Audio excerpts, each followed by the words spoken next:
vlogger. Char! I-interviewin natin ang mga characters ng mga anak ko. At alamin natin anong magiging reaction nila. Anong reaction nila? Ano nararamdaman nila? Isa-isay natin sila.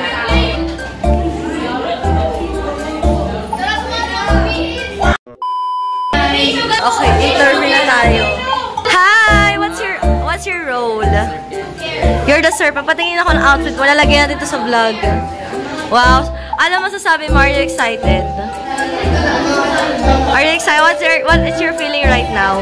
I'm excited, but I'm also nervous. And ayaw kong gawin yung exam. So, Yung ayaw mong gawin yung? Filipino exam. I can do it. Kulang pa tayo ng inyong contact lens. Mamaya makikita natin ang kanyang contact lens. Hello, anong role mo? Arsobispo po. Arsobispo, anong pakiramdam na ikaw ang pare? Anong kapakasal sa dalawang ano? Ha? Father. Okay po. I want to divorce with my wife. No. Okay, how about you? Ano ang role mo? Hari po. Haring? Anong hari? Dalawang hari eh. Ako po, hari ng Berbanya. Ano masasabi mo sa role mo ngayon? Good po, good. Excited ka ba? Excited and very nervous. Hatiin mo, kaya mong talunin ang lahat ng section? Opo, great confidence and have faith. Yes. Yes! Very good. Hello! Eto. Hi, anong role mo? Lobo. Lobo, paano maging lobo? Patingin ako? Uy, hindi ka naman lobo eh. Ano masasabi mo na ikaw naging lobo ngayong play? Masaya, hindi na ako wrong na. Hindi ka na ano? Hindi ka na puno. Hindi ka na puno. Gagalingan mo ba ang acting mo? Yes. Okay, mapapanood natin yan namaya sa video ko. Ikaw, anong role mo na ba? Ikaw, anong role mo na ba? Ha? Dalawang role mo, ma'am. Ano? Ano masasabi mo na dalawa ang role mo? Mahirap, ma'am. Mahirap. Ano pinaka-paborito mo doon sa dalawa? Ermitanyo, Higante? Ano, ma'am? Elementaryo, ma'am. Iyak ka, ma'am. Kasi pag Higante, di ba makikipagbugbugan ka? Okay, kaya mo yan. Ison, ikaw, anong role mo? Elementaryo, Dalawa kay Ermitanyo. Ano ma... Ermitanyo ka din. Ano pakiramdam na kayong dalawang Ermitanyo? Proud. Excited na ba kayo? Excited. Abangan natin sila sa pagiging Ermitanyo. Ganda kayo ni ma'am. Ang ano lang dito. Kawawa naman si Pais. Mamaya. Mama, lintis out. Na-stress ang director. Hello, director! Anong masasabi mo para sa darating na play? Gulo nila. Ang gulo. Excited ka na ba? Excited ka na ba, Direk? Yes, ma'am. Okay, kasi mamaya ihuli natin ang ibang adar. Ito ang ating isa pang hari. Ano masasabi mo, hari? Traumatized. Excited ka na ba? Namatay po siya. Yes. Anong dapat namin i-expect sa play niyo?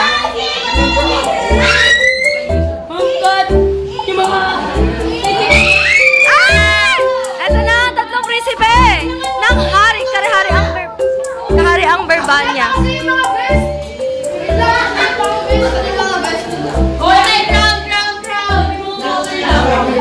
Okay, interview natin ang Ibong Adarna. Patingin ako ng outfit mo, Ibong Adarna.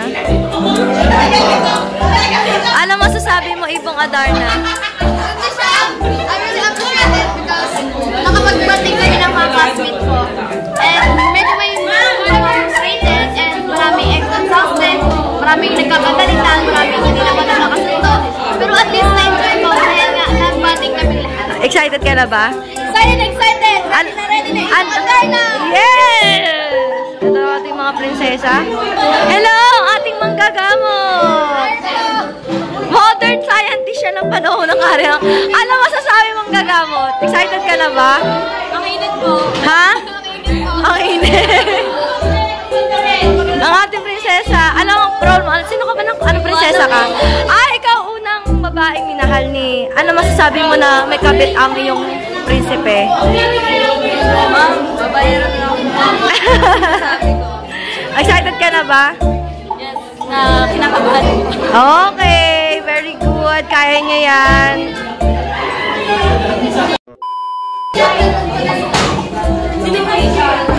Ito ang agila natin. Ano masasabi mo, agila? Ha? Ang init. Excited ka na? Lilipad ka ba ng malayo? Very good. Ikaw, Nak. Anong role mo, Nak? ka na ba sa role mo? Okay.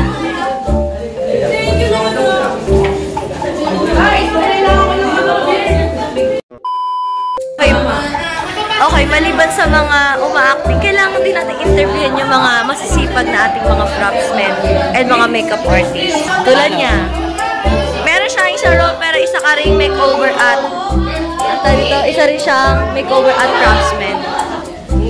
Napaka-busy ng ating mga nag-props. Hindi makukompleto ang production kung wala sila.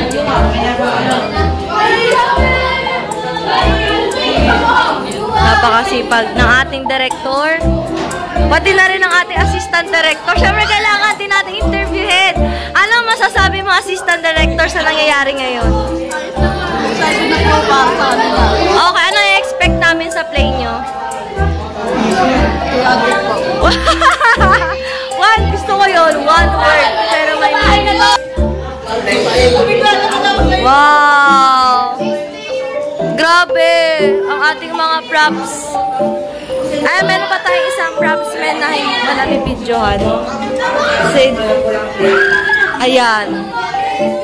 Si De La Cruz. Okay na ang mata ni Aquila? Tingnan ko ng mata.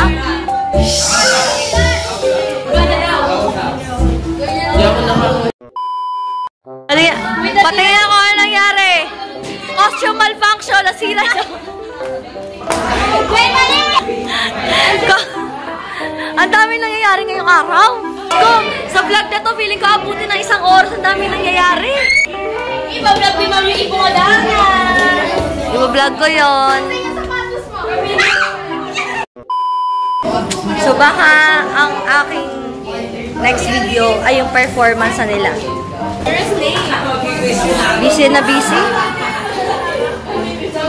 Okay, so yun nga. Ang next video ko yung performance nila kasi baka ma-full memory tayo. And i-videoin natin ang buo ang kanilang performance.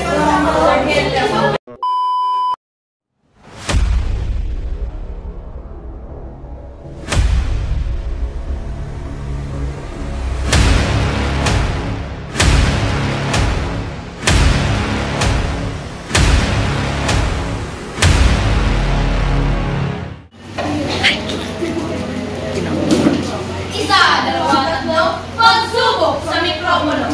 Ako nga pala si Dylan Dimano, ang inyong direktor. Ako nga pala si Michaela Vera, ang inyong assistant director. At ito ang Ibong Adana. And may maaari bang may tanong sa'yo? Oo naman, Dylan, ano yun? Ang isa kong matalik na kaibigan ay may binigay sa akin libro. Alam mo ba ang Ibong Adana? Maaari ba ba ang inyong isama ko? Naku, Dylan, ikaw nalulungkot ko sa'yo sabihin na hindi ko pa naririnig ang kwentong yan. Ngunit tara, kasamahan kita para makita ang kwento ng Ibong Adana. Ang unang kabanata sa isang kaharian. Noong unang panahon sa isang kaharian na nagngangalang Berbanya, may nakatirang isang hari na si Don Fernando. Ako si Hari Fernando. Ako ang hari ng Berbanya.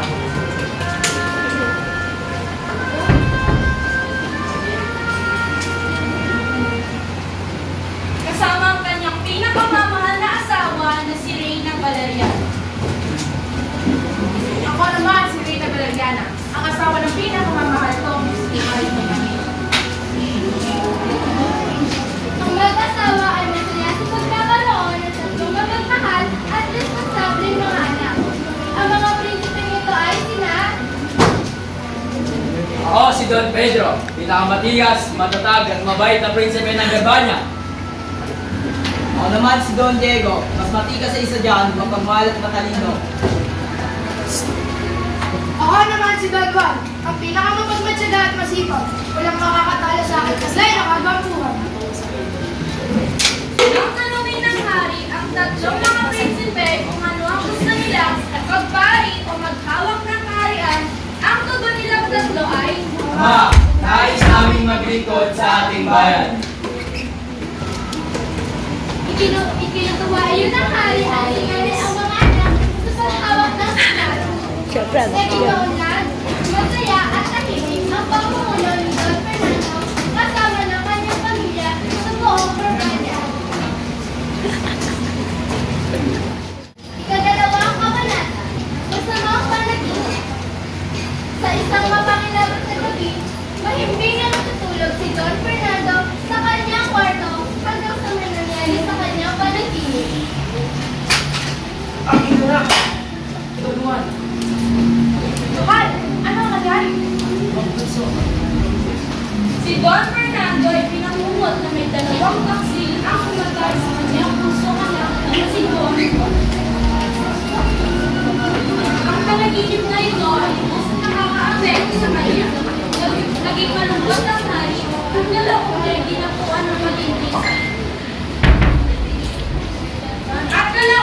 tinapuan ng matinding sakit.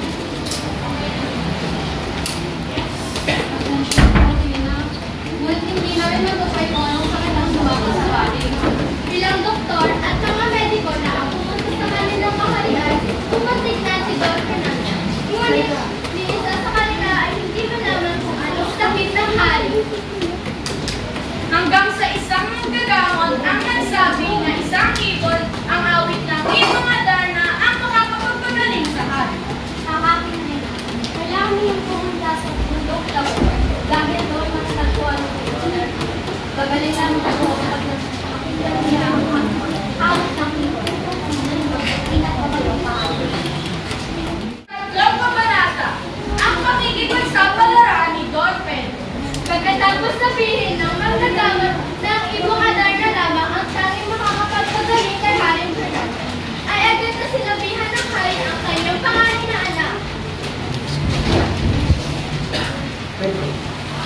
Pero mo anak ng ibong mahal ko to sa bundok Tabor. Mag-ingat ka sa paglalakbay. Aking pinakamamahal na ama, gagawin kong lahat upang mapagaling ka sa malubhang sakit. Hindi ako susuko sa paghuli ng ibong Adarna. Kauna na po ako sa paglalakbay. Sa halos 3 buwan na paglalakbay ni Don Pedro, hindi na nakayanan ang kanyang kabayo at ito ay binawian ng buhay.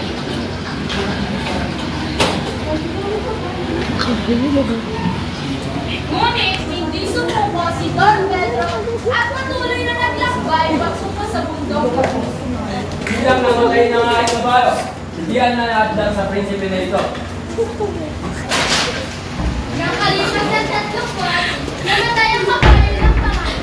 Ngunit nagpatuloy pa rin siya sa kanyang paglalakbay sa bundok Tabor. Sa wakas, nakarating na din ako sa bundok Tabor. Maghanap na lang ako ng mapapagpahingahan. Habang naghahanap si Don Pedro ng lugar kung saan pwede magpahinga, nakakita siya ng isang mayabang na puling kahoy na kakaiba sa kalangitan. Na nakatawag pansin sa pangalan na prinsipe dahil kumikislap na parang diamante ang mga dahon ng kahoy. Bunga nito'y naisip niyang doon na tumigil upang makapagpahinga. At nakakaiba ang puno na ito. Gamante ang bunga, walang dumadakong ilog. Panigurado, dito nakatira ang ibong Adarna. Naisip din niyang baka doon nakatira ang ibong Adarna sapagkat magtatakip ito. Napansin niyang maraming ibon, ngunit wala ni isang lumalapit sa magandang puno. Nagpasit pa rin siya, nainip at halos nawala na ng pag-asa. Hanggang gumabi at naipasya niyang magpahinga muna.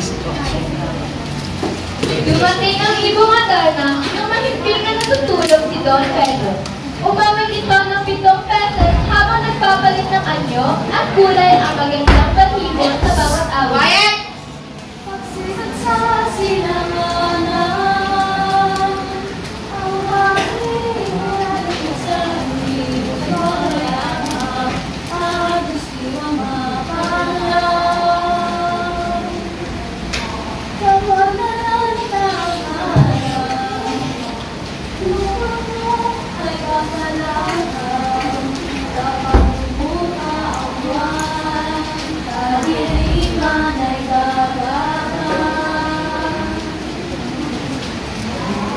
pagtapos umawit, ang galing pa lang ito tumumi bago matulog sa sama. At sinamang mapatakalang dumi ay ang nagiging bato. Sa kasamaang palad, ang natutulog na si Don Pedro ang napatakalang dumi kaya siya'y naging batong bukas. Sa di pagbabalik ni Don Pedro, nagulo ang lahat sa korba niya. Ika-4 na kabanata, ang kabiguan ni Don Diego. Sa halos ilang buwan, hindi pagbalik ni Don Pedro sa kaharian, lahat ng tao, kasama na ang reyna at hari, ay nangamba dahil baka kung ano na ang nangyari sa panganay na anak. Ano na kaya nangyari kay Don Pedro? Oo nga, halos ilang buwan na rin Dahil sa kumakalat na balita, sa hindi pagbalik ni Don Pedro sa kaharian, sinabihan ni Haring Fernando ang pangalawang anak na sumunod sa panganay upang sinukit at hanapin ang ibong Adarna. Diego, mag-ingat ka sa paglalakbay mo. Opo, makakaasa ka sa akin.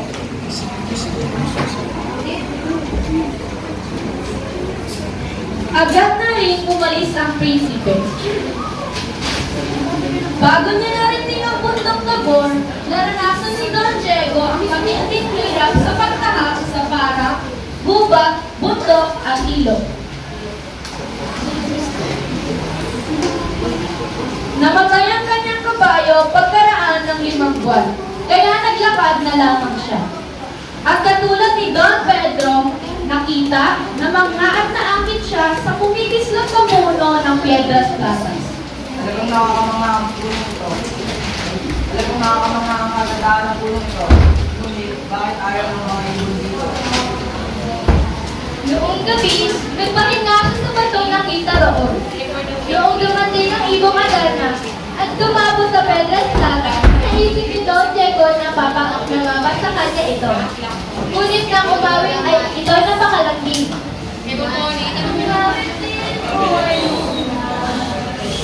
Sa kaluwang ko ay lakas, ngayon at sa hanggang wakas.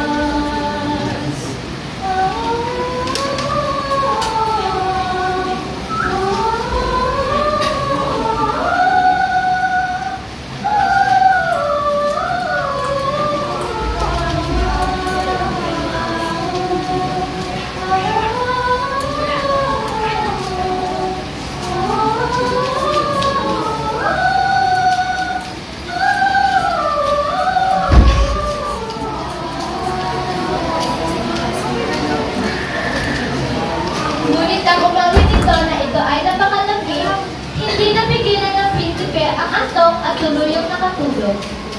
Patulad sa kapatid, katuluan ng dumi at siya'y naging bato. Ikalimang kabanata, ang pusilang na puso ni Don Juan. Lubhang mainip ang mga tao sa kaharian at mas lalong lumala ang sakit ng hamon dahil halos 3 taon na noong huli niyang nayaman at nakausap ang kanyang 2 panganay na anak.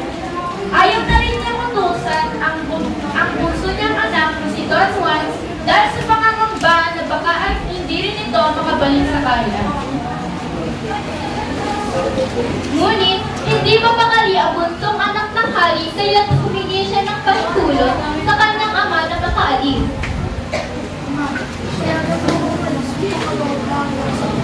Hindi ko matiis na makita hindi ng kalagayan habang ako naglago.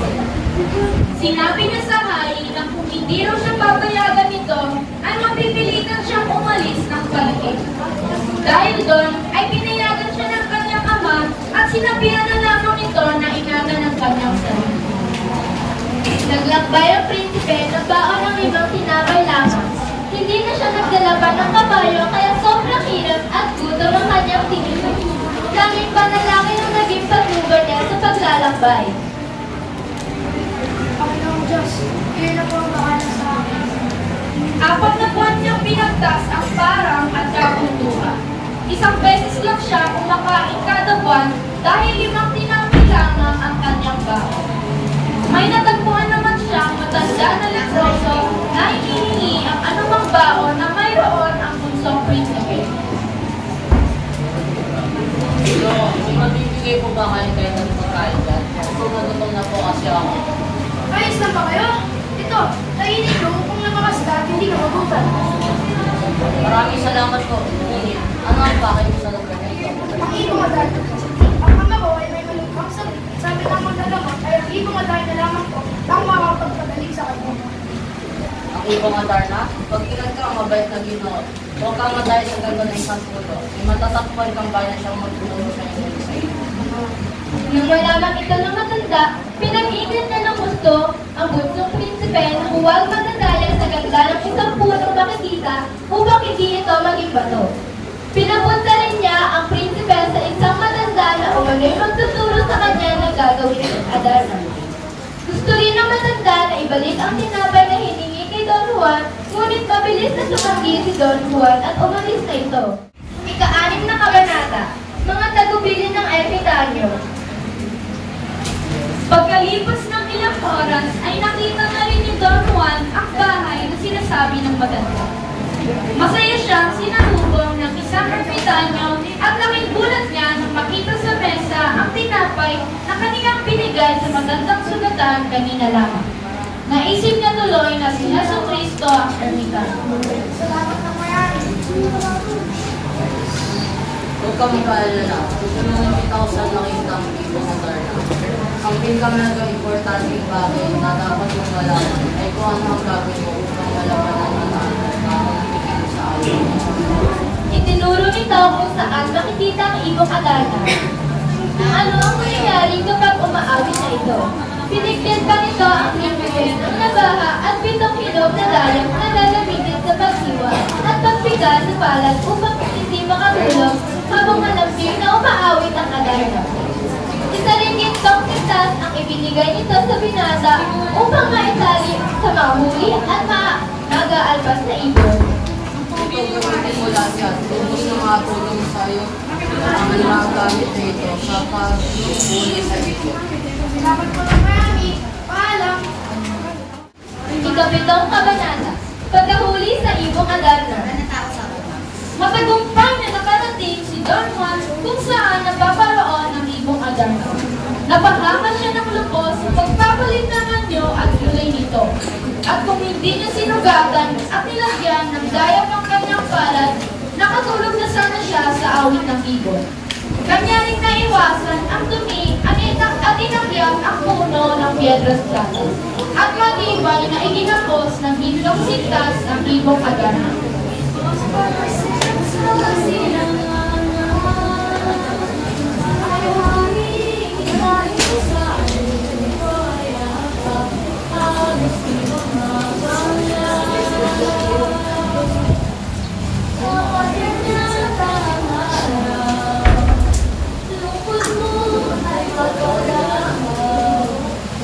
Lumuha ang buwan, kahilingan ay gagabang.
Salamat na lang sa aking sugat dahil nagising pa ako.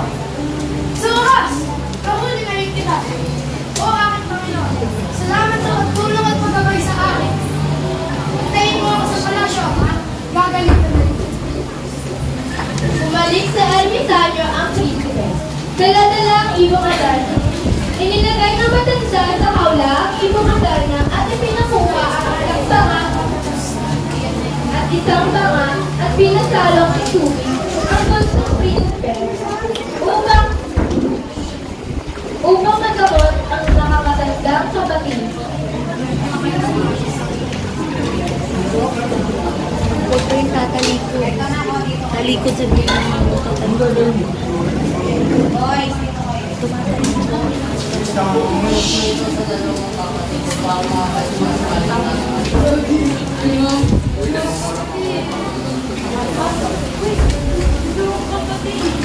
Nang magamot ni Don Juan ang dalawa, ang tatlo ay naglakbay pa uli at may sinabi ang ermitano.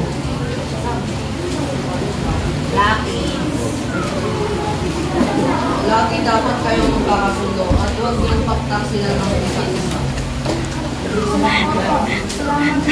Oo,